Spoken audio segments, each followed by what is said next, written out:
Si tu aimes mon contenu, n'hésite pas à t'abonner et à activer la cloche des notifications pour ne rien rater des prochaines vidéos.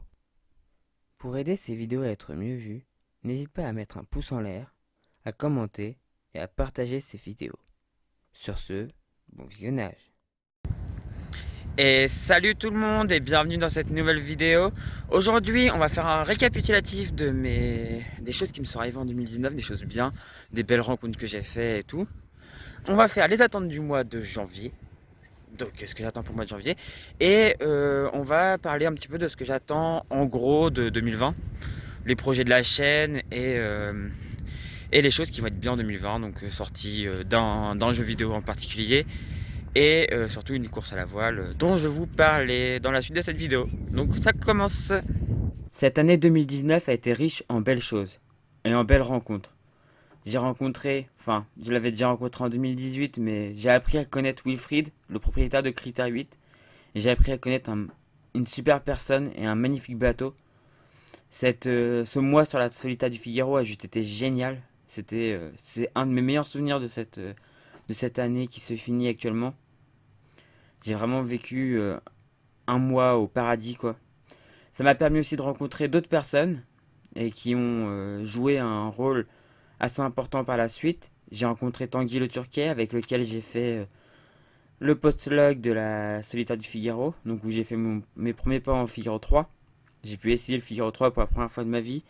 C'était juste génial. Je croyais pas qu'un jour je pourrais faire un petit tour en Figaro 3. Et ce qui arrivait après, bah, c'était encore plus beau parce que bah, pendant cette solitaire, j'ai aussi rencontré Benoît Auchard qui m'a permis de l'accompagner sur un convoyage autour de la Bretagne.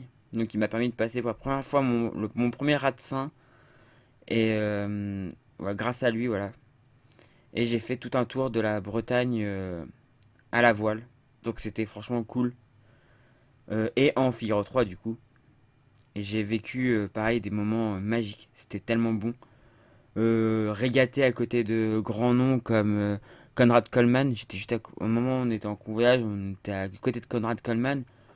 À un moment, je me suis retrouvé seul sur le pont et à côté, il y avait Conrad Coleman, quoi. C'était complètement fou. C'était une des belles aventures que j'ai vécues sur cette année.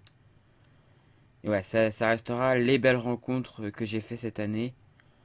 Et bah, j'ai toujours les bonnes personnes que je connais, avec qui je m'entends très bien. Et je voudrais parler d'une personne, donc Serge Arbin, qui est en fait la voix des pontons, pour ceux qui ne connaissent pas, et qui a sorti un bouquin avec une dame. Je vais pas vous spoiler, j'ai pas lu le livre, je vous avouerai, mais il a l'air d'être très bien. Et c'était une très belle personne. Du coup, j'ai côtoyé aussi un petit peu pendant cette solitaire que j'ai appris en plus, un peu plus à connaître. Et c'est une très belle personne. Et voilà, ça a été mes belles rencontres et mes belles amitiés de 2019. Sinon, en termes d'aventure, bah, il y a eu ce Tour de France. C'était avant que je commence la chaîne. J'ai fait un Tour de France où j'ai pu voir des choses que j'avais jamais vues dans ma vie. Enfin, j'avais jamais. Ça va vous sembler bête, hein. Les montagnards, ça vous semblait bête, mais à 25 ans, j'avais jamais encore vu les hautes montagnes. Pour la première fois de ma vie, j'ai vu les Alpes. J'étais comme un fou, c'était tellement beau. J'ai été pour la première fois de ma vie aussi dans un planétarium. Donc le planétarium de Vaux-en-Velin, là où travaillait à une époque Stardust. Donc pendant ce Tour de France aussi, j'ai pu rencontrer du coup Stardust, Vincent. J'ai pu rencontrer aussi Astrono Geek, j'ai pu rencontrer Thomas de la Tronche en Biais et, et le Cess of Wonder. Donc c'était plutôt. Enfin, c'est Sébastien, ouais, du Cess of Wonder. C'était plutôt cool. Ça a été des belles rencontres, j'étais super content de les rencontrer.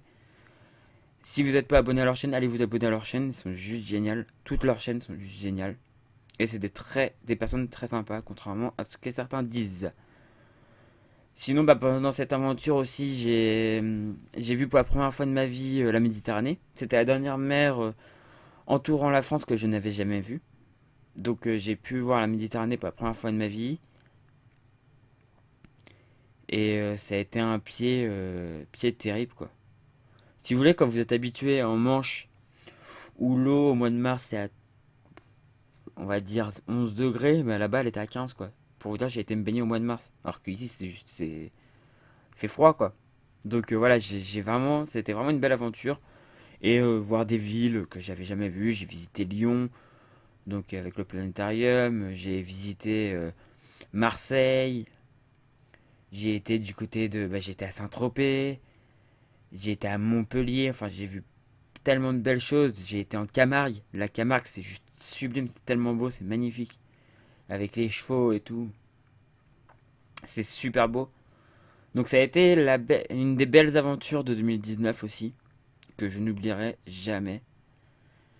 Et bah, si c'était à refaire, je le referais, même si c'est peut-être pas très écolo parce que j'étais en voiture, mais c'était quand même une belle aventure.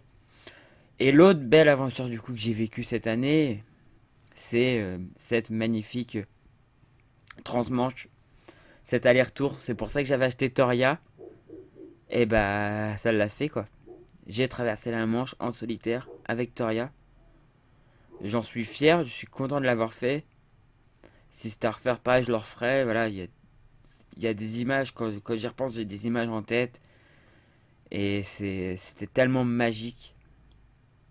C'était tellement magique et franchement, ouais, j'ai déjà envie de le refaire en fait. Même si je l'ai déjà fait, j'ai envie de le refaire. Alors j'irai pas au même endroit, mais je le referai. Ça c'est sûr et certain, je le referai un jour. Peut-être pas cette année, mais une année je le referai. Voilà, bah du coup c'était fini, c'est fini pour ce débrief de 2019 du coup.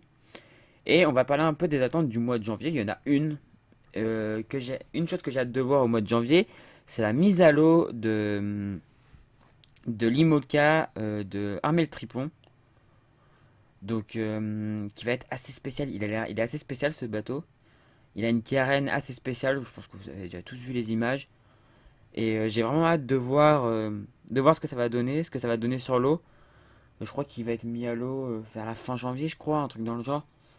Donc j'ai vraiment hâte de voir ce que ça va donner. Et il a une belle carène, il a une belle forme. Je pense que c'est un bateau potentiellement gagnant. Potentiellement gagnant pour le prochain Vendée Globe. Et du coup, bah, maintenant, je vais vous parler des attentes du mois de l'année, du coup. Des projets pour la chaîne et des attentes. Donc, comme vous le savez, bah, la chaîne, je vais la continuer, hein, ça c'est clair. J'ai des idées d'aventure à faire, notamment en gyroroue, en vélo ou en bateau. Donc, bateau, ce que je l'avais déjà fait il y a longtemps, enfin, quand j'ai eu le bateau, j'avais fait les plages du débarquement à la voile. Et ben, je voudrais le refaire, mais en racontant l'histoire en fait. Donc faire l'aventure en vous racontant l'histoire de ces plages au fur et à mesure qu'on passe dans les ports et tout. Donc par exemple Ouistreham et tout ça. L'autre idée aussi, ce serait de remonter le canal de Caen à la mer. Donc ça sera au moteur, mais en vous racontant un peu l'histoire aussi de ce canal et du fameux Pegasus Bridge. Et j'aimerais bien aussi, si possible, aller de l'autre côté de la Normandie, enfin de la basse Normandie, et du coup passer le Raz Blanchard et aller dans les îles anglo-normandes avec Toria. Donc ça c'est des projets que j'ai. Je vous dis pas que tout sera fait dans l'année, mais c'est possible que ça se fasse. Ça pourrait se faire en fonction de si j'arrive à avoir un peu de sous et tout pour le faire. Mais voilà, c'est les projets pour au niveau aventure. Au niveau gameplay, bon, on va continuer les gameplays sur Transport Fever 2 parce que j'adore ça, j'adore le faire et donc on va continuer. On va continuer bah, le rythme normal, c'est-à-dire normalement un histoire de rail par mois. Il y a des nouvelles séries qui arrivent. Par exemple, on va parler des bateaux de légende, des voiliers de légende. Donc je pense que je vous parlerai de Critère 8 parce que voilà, Critère 8 je l'aime et du coup je pense que c'est obligé que je vous en parle. On parlera sûrement des Pendwick, enfin ou des autres critères. On parlera peut-être de bateaux plus modernes aussi, mais qui sont des bateaux de légende aussi. Par exemple le Sol Imoca, double vainqueur du Vendée Globe. J'ai des photos de son état actuel, ça fait de la peine, clairement. On pourra parler de bateaux qui sont pas très anciens, mais qui ont une histoire et qui pour moi permet de dire que c'est des bateaux de légende, quoi. Donc même dans des IMOCA modernes et tout. Donc on a beaucoup de choses à faire. Donc ça sera un truc. Et il y aura du coup ce que vous attendez, je sais que beaucoup l'attendent, les attendent, les tutos voile. Donc je pense qu'il y en aura un par mois ou un tous les 2 mois, je sais pas encore trop, mais il y aura les tutos voile. Dès que je remets Toria à l'eau, je commence à les tourner. Il y aura aussi, je pense, plusieurs courses de commenter. Enfin, c'est même sûr. Donc je pense que je vais commenter The Transat. Même si The Transat, je trouve que c'est vraiment dommage qu'ils n'aient pas accepté les bateaux plus classiques, on va dire. Mais donc on commentera The Transat. Et après, bah en fait, j'aimerais bien pouvoir commenter New York Vendée et la Québec Saint-Malo parce qu'il y aura Critère 8 dessus. Donc je pense que je commenterai les deux. Donc ce sera assez intense, mais je pense que ça pourra se faire.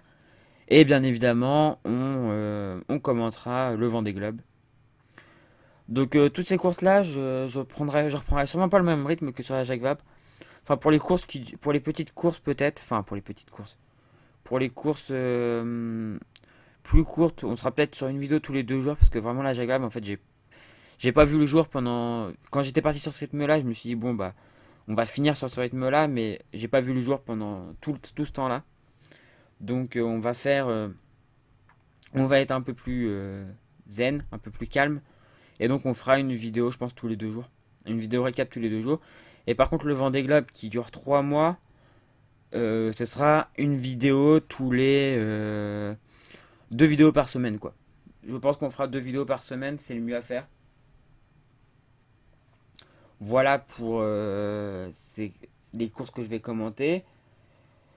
Il y aura bah, la préparation Vendée Globe virtuelle, du coup. Donc à la fois sur Virtual Regatta et sur Sailway, on continue. Actuellement, je suis en train de tourner la remontée de l'Atlantique après la Jacques Vabre. Donc, ça sera prochainement sur la chaîne. Faut que je fasse les montages et tout. Donc, ça sera prochainement sur la chaîne. Alors, je ne vais pas vous donner de date, mais ça arrive. Ça va arriver. On fera quand j'aurai la fibre optique. Parce que pour l'instant, j'ai toujours pas la fibre optique, hein. Je l'aurai normalement au printemps. Donc, à partir du printemps, il y aura des lives sur la chaîne. Et notamment, je pense faire un live sur Sailway où je vais traverser l'Atlantique en direct. Pas l'Atlantique, mais la Manche en direct en IMOCA. Sur le tracé que j'ai fait moi en vrai, du coup. On fera la traversée Le Havre, Cause en IMOCA. Ça pourrait être drôle à faire. Donc on le fera quand j'aurai la fibre, hein, donc au printemps, je pense. Et mes attentes du mois, de l'année plutôt, maintenant. Mes attentes de l'année, bah, comme je l'ai dit, je vais rester assez vague. Les attentes de l'année, bah, c'est la sortie de Kerbal Space Program 2. Alors, quand est-ce qu'il sort? Normalement au printemps, mais bon, j'y crois pas trop. Je penserais plutôt été-automne, quoi. Et l'autre grosse attente, bah, c'est le Vendée Globe, hein, clairement, où j'espère voir un Normand l'emporter, même si l'arrivée se fera que en 2021. Mais j'espère voir un Normand l'emporter, donc sous le nom de Charlie Dalin. Ça fait partie des choses que j'ai hâte de voir vraiment. C'est une course que j'adore, c'est la course un peu qui m'a amené à la voile, enfin qui m'a permis de connaître la voile et qui m'a amené à être passionné, donc je vais la suivre assidûment, comme à chaque fois. Voilà, bah du coup, c'est là-dessus qu'on va se quitter. Si cette vidéo vous a plu, n'hésitez pas à mettre un pouce en l'air. Abonnez-vous, ça fait toujours plaisir, et puis ça permet de ne pas louper les prochaines vidéos. Et du coup, moi je vous dis à la prochaine, et ciao tout le monde!